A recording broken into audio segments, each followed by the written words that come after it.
dari 65, momentum 65 ini ada 30 SPKI. Apa yang terjadi saat itu? Iya, 1965 dianggap sebagai titik kulminasi ya dari perseteruan ya antara militer Angkatan Darat dengan PKI. Dan waktu itu Bung Karno itu sebenarnya memposisikan dirinya di tengah-tengah. Dia tidak berpihak kepada militer, tapi juga tidak berpihak kepada PKI. Tapi kalau orang melihatnya sebelum pecahnya 1965, seperti kita bicarakan pada masa PRRI itu, sebenarnya protes yang dilakukan oleh Dewan Banteng itu karena mereka melihat bahwa Bung Karno itu terlalu menganak-emaskan PKI. Nah, itulah yang menyebabkan meletupnya peristiwa PRRI. Nah, Bung Karno sendiri itu sudah terseret dalam arus ya, dengan demokrasi terpimpinnya, kemudian dengan nasakomnya, kemudian dengan politik mercusuar luar negerinya ya. Kemudian itulah yang menyebabkan Bung Karno itu sering ya menjadi pemain tunggal ya dalam partai politik. Karena waktu itu juga sebelum pecahnya PRRI tahun 1957 kalau nggak salah, itu Bung Hatta sudah mundur sebagai wakil presiden. Dia melihat bahwa posisi ini sudah tidak menguntungkan karena Bung Karno sudah seperti bermain dengan satu tangan dan kemudian membentuk pemerintahnya itu seperti rumah dari kaku. Karena menurut Hatta suatu saat bangunan itu akan hancur ya bersama dengan orang yang mendesainnya sendiri. Makanya itulah yang menyebabkan Hatta waktu itu mundur. Hatta meskipun mundur sebagai wakil presiden, ia tetap melakukan kritikan terhadap kebijakan dari Bung Karno. Sampai pada tahun 1965 dia senantiasa untuk sebenarnya mengingatkan ya Bung Karno untuk kembali lagi pada posisi awalnya sebagai presiden, bukan sebagai seseorang presiden yang kemudian menjabat sebagai mandataris MPRS waktu itu. Karena emang berkuasa itu enak juga lama-lama. Iya, karena dia sudah terlalu lama berkuasa, akhirnya mengumpuk tangan ya, mengumpuk kekuasaannya dalam satu tangan. Dan porosnya itu waktu itu sudah mendekati Pyongyang dan Peking ya. Kedua negara yang waktu itu memang sangat bersahabat sekali dengan Bung Karno. Dan Bung Karno waktu itu malah menepikan posisi dari Uni Soviet. Ya, waktu itu yang dipimpin oleh Nikita Khrushchev. Malah dia lebih dekat kepada Pyongyang dan Peking.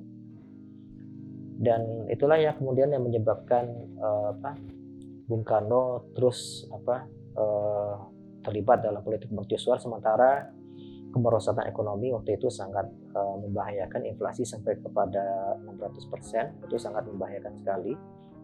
Dan kemudian rakyat menderita kelaparan, dan untuk mendapatkan jatah makanan mereka pun harus antri. Di mana-mana orang mengalami prodi masa sulit ya. Sementara PKI waktu itu melakukan euforia dan kemudian melakukan pressure dan tekanan politik terhadap lawan politiknya. Termasuk juga ada misalnya antara Lekra versus manifest kebudayaan ya, yang sering mereka plesetkan sebagai Menikebu ya. Kemudian serangan-serangan misalnya mereka terhadap orang-orang Masyumi misalnya, termasuk juga antara serangan dari Pramudia Anantatur terhadap pribadi dari Hamka misalnya.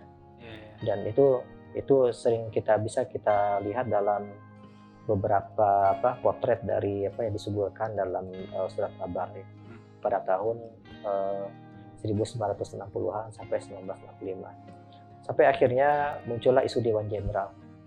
Isu Dewan Jenderal ini ada sebagian pengamat ya dan pemerhati sejarah yang menyebutkan bahwa ini berasal dari PKI. Tapi ada juga yang menyebutkan ini berasal dari militer Angkatan Darat, tapi ada juga yang menyebutkan ini berasal dari dari Presiden Soekarno sendiri. Tapi isu Dewan Jenderal ini memang sangat mengkhawatirkan dan membuat kisruh di militer Angkatan Darat pada masa itu. Karena dianggap bahwa militer Angkatan Darat akan melakukan kudeta, padahal sama sekali tidak ada. Ini merupakan suatu politik pancingan yang dilakukan oleh PKI waktu itu. Dan akhirnya pecahlah peristiwa Gestapo ya, gerakan 30 September 1965. Sebenarnya itu yang sering ya dimunculkan dalam koran-koran tahun 1965. Jadi belum ada istilah G30 SPKI, itu belum ada. Yang ada itu Iya, Gestapo ya.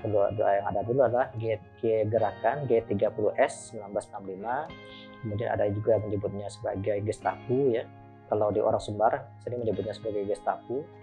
Tapi kalau Bung Karno menyebutnya sebagai Gestop, gerakan 1 Oktober 1965. Karena kalau kita lihat operasi yang dilakukan oleh Cakrabirawa ya, dan beberapa organisasi underbawah PKI pada masa itu sangat jelas. Kita lihat peristiwanya itu terjadi di atas jam 12. Kalau kita melihat, makanya tanggal 1. ya makanya tanggal 1 sebenarnya terjadinya, bukan persis tanggal 30 September 1965-nya. Akhirnya dibunuh ya beberapa orang jenderal ya, dari panglima tertinggi dari Angkatan Darat, kemudian 1 orang perwira menengah ya, merupakan ajudan dari Jenderal Abdul Haris Nasution. Ini merupakan titik puncak dan kemudian yang menyebabkan yang membawa perubahan ya secara dramatis dari peta politik Indonesia yang dulunya PKI sangat berkuasa, kemudian 1965 menjadi titik nadir mereka sampai akhirnya lahirnya Super Semar ya, dan dianggap sebagai titik dari munculnya Legend Soeharto di panggung politik pada masa itu. Walaupun di dalam Super Semar itu disebutkan ini merupakan surat amanah dari Bung Karno yang meminta kepada Legend Soeharto untuk mengamankan posisi dari mengambil alih lah ya. Iya, mengambil alih kekuasaan, kemudian mengamankan situasi di dalam negeri waktu itu. Tapi pada tanggal 12 Maret 1966 keluarlah surat perintah untuk melarang PKI ya, menganggap bahwa PKI sebagai organisasi atau partai terlarang di seluruh kawasan Republik Indonesia. Itu 1 hari setelah lahirnya Super Semar. Ya, sejak itulah kemudian terjadi pengejaran terhadap orang-orang PKI. Jadi bukan pas waktu Oktober itu ya? Bukan. Jadi setahun setelah itu, ketika Super Semar sudah keluar, dan kemudian di internal militer Angkatan Darat itu ada yang menghubungi misalnya tokoh-tokoh masyarakat ya, untuk berkoordinasi untuk melakukan pengejaran terhadap massa dan pimpinan dari tokoh-tokoh dari pimpinan PKI misalnya, pimpinan dari Pemuda Rakyat, kemudian pimpinan dari PTI, Gerwani, CGMI, IP. Inilah mereka yang kemudian dikejar-kejar sampai ke pelosok-pelosok negari. Nah, mereka yang tergolong Tapol A itu ada sebagian orang itu yang dihabisi, yang dibunuh, yang dikejar-kejar massa. Kemudian ada juga sebagian yang dijebloskan menjadi Tapol Pulau Buru. Nah, untuk golongan B itu kebanyakan untuk Sumatera Barat itu mendekam di penjara Muaro Padang. Dan golongan C itu yang sebenarnya yang hanya sekedar ikut-ikutan. Bahkan ada juga ada juga kategorinya ya. Iya, mereka yang sebenarnya bukan tidak pernah terlibat ya. Mereka hanya tanda tangan, menerima cangkul misalnya, topi caping misalnya, atau misalnya sabi, celurit ya. Tapi mereka dianggap sebagai Tapol C. Padahal mereka hanya tanda tangan, tapi dalam pengasahan itu dianggap mereka menerima bantuan dari BTI misalnya. Dan mereka sudah dianggap sebagai Tapol C. Padahal cuma menerima bantuan aja. Betul. Ya. Jadi hati-hati juga nanti terima bantuan. Itulah. Sejak itulah PKI paham komunis diberangus ya. Iya. Sejak saat itu paham komunis sudah menghilang ya. Dan para orang-orang yang pernah terlibat di dalam baik di partainya maupun di organisasi underbawnya itu mereka dipenjara tanpa ada yang melalui persidangan. Misalnya kalau untuk yang militer ya itu ada yang melalui persidangan, dan kemudian untuk yang sipil juga ada. Tapi kalau untuk kasus Sumatera Barat kebanyakan mereka langsung di penjara, pindah dari penjara satu ke penjara yang lainnya, baru dibebaskan sekitar tahun 1968. Sekarang ini kan dari tahun ke tahun kan nih rumit juga ini membahasnya. Dan sebetulnya apa sih yang paling berbahaya dari komunis itu? Begini, kalau kita melihat isu kebangkitan PKI itu sebenarnya isu yang dijual dari tahun ke tahun ya. Kalau saya melihatnya seperti itu. Kalau Ahmad Syafi'i Ma'arif ya, Buya Syafi'i Ma'arif itu menyebutkan bahwa tidak mungkin PKI akan hidup kembali. Karena kita juga melihat dari segi umur mereka sudah berusia di atas 80 tahun semuanya. Ya, beberapa kali pernah juga saya pernah melakukan wawancara dengan mereka. Mereka sudah sepuh dan mereka tidak ada lagi keinginan lah untuk menjadikan negara ini sebagai negara komunis dan sebagainya. Karena mereka beranggapan kami ini sudah tua. Dan kemudian kami sudah lanjut. Pokoknya kalau beribadah sih kami umur Tuhan ya panjang, jadi kalau beribadah sih sembahyang kami bisa tambah haji ke Makkah ya. Itulah sana mati. Jadi memang tidak ada lagi keinginan mereka untuk mendirikan atau kemudian menyebarkan paham-paham komunis itu. Tapi kalau kita melihat ada satu hal yang unik dari diri manusia ketika seluruh saluran itu ditutup ya. Misalnya peredaran buku kiri itu dilarang misalnya. Kemudian buku-buku yang ada hubungannya dengan persoalan komunis, misalnya buku Karl Marx misalnya ya, buku Engels dan lain sebagainya itu, atau misalnya buku-bukunya dari tokoh-tokoh PKI yang ada di Rusia, apakah Lenin, Stalin misalnya, atau misalnya dari Cina ya, itu dilarang dibaca pada masa Orde Baru. Itu malah yang dicari oleh anak muda itu. Bahkan ada juga yang sambil ngendap-ngendap itu akhirnya mereka dapatkan misalnya apakah di pasar black market ya, mereka dapatkan buku-buku seperti itu, dan akhirnya dari buku-buku itulah mereka terinspirasi kembali. Jadi artinya sebenarnya kalau saya melihat, kalau secara kasat mata ya kita melihat kebangkitan isu PKI itu bukan berasal dari mereka yang pernah terlibat lagi, tapi barangkali itu bisa saja diilhami oleh generasi muda sebenarnya yang gandrung ya dengan bacaan-bacaan seperti itu. Walaupun kita melihat tidak seluruhnya ketika orang setelah membaca buku kiri mereka akan berubah menjadi kiri. Saya melihatnya seperti itu. Bisa jadi keturunan-keturunannya bisa jadi juga. Bisa jadi. Saya orang sosiologi belajar Karl Marx juga. Iya. Seharusnya apa yang harus dilakukan pemerintah supaya tidak selalu menjadi isu-isu dari tahun ke tahun dan menjadi gesekan? Ya, kita melihat proses rekonsiliasi itu memang harus digalakkan. Kalau saya melihat di tingkat nagari ya, di mana orang-orang ini tinggal hari ini ya, mereka dianggap sebagai bagian dari warga. Bahkan ada juga mereka yang dulunya pernah terlibat ya, tapi mereka ini kelasnya adalah ustazah misalnya atau ustadz. Mereka kemudian memberikan ceramah di masjid-masjid, tapi mereka nggak melihat lagi bahwa itu tuh pernah orang terlibat dulu tuh mas ya. Jadi artinya bahwa ini kan rentang waktunya kan sudah lama ya, 1965, kemudian sekarang sudah 2021. Ya mereka sudah artinya bahkan juga di lingkungan adat ya.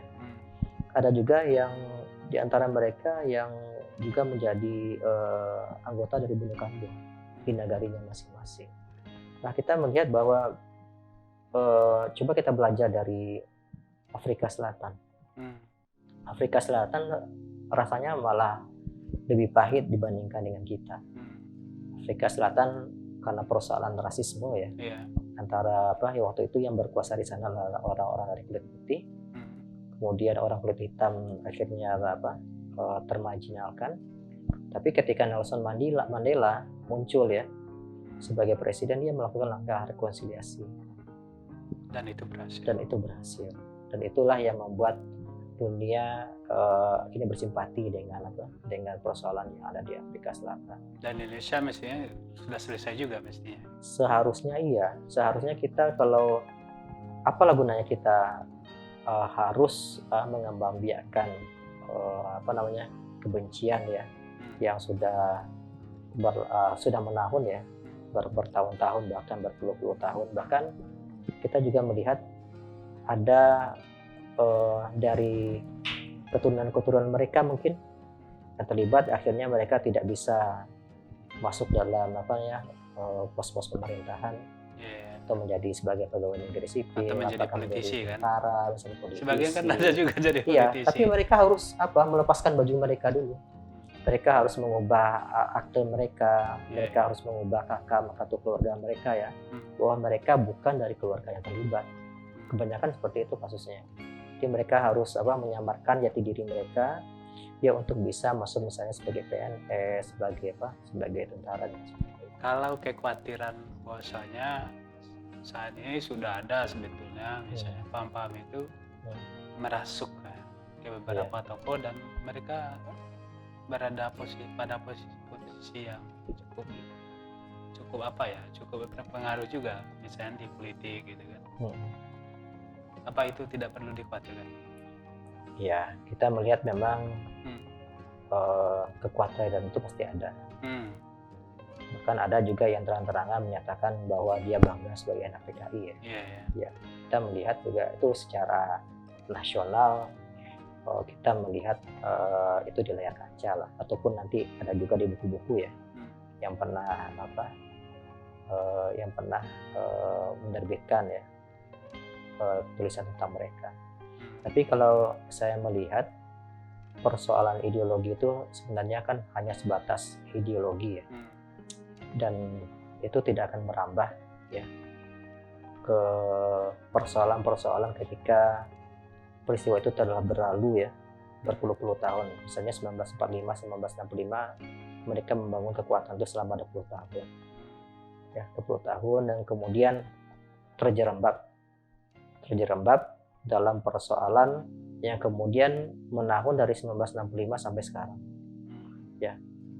Kita melihat juga posisi-posisi seperti ini juga untuk di level-level elit itu memang tentu sangat mengkhawatirkan ya bagi orang-orang yang dulu pernah tersandera persoalan-persoalan politik. Tapi kita melihat bahwa kalau kita berkaca dari persoalan yang dulu ya, sebenarnya kita melihat tembok komunisme itu sebenarnya sudah rubuh ya. Kita bisa melihat dari Rusia misalnya yang sudah terpecah-pecah ya, dari pertamanya awal dari Uni Soviet terpecah-pecah, kemudian yang masih bertahan barangkali adalah Korea Utara dan Cina ya. Kalau Cina pun kita melihat bukan sebagai komunisme yang tulen, tapi malah komunisme dalam baju yang kapitalis malah. Karena memiliki modal yang sangat banyak. Betul, ya. Karena kapitalnya sangat kuat. Kemana-mana bawa kapital terus. Betul. Gitu. Karena mereka menyadari mungkin kan, kalau pakai tindakan kekerasan kayaknya orang nggak mempan. Iya betul. Tapi kalau dengan uang nggak ada yang mempan. Oke, coba terakhir, apa yang harus dilakukan anak-anak muda ya untuk mengantisipasi bahaya komunisme? Baik, sebenarnya itu kalau kita melihat itu kembali lagi kepada keluarga sebagai basis dari pertahanan awal ya. Tentu di keluarga inilah nanti akan membangun persepsi bagaimana mereka memahami peristiwa ini ya, peristiwa 1965 ini. Kita juga melihat pemerintah juga dari tahun ke tahun ya, film ini terus diputar, nggak ada yang pernah berhenti kan.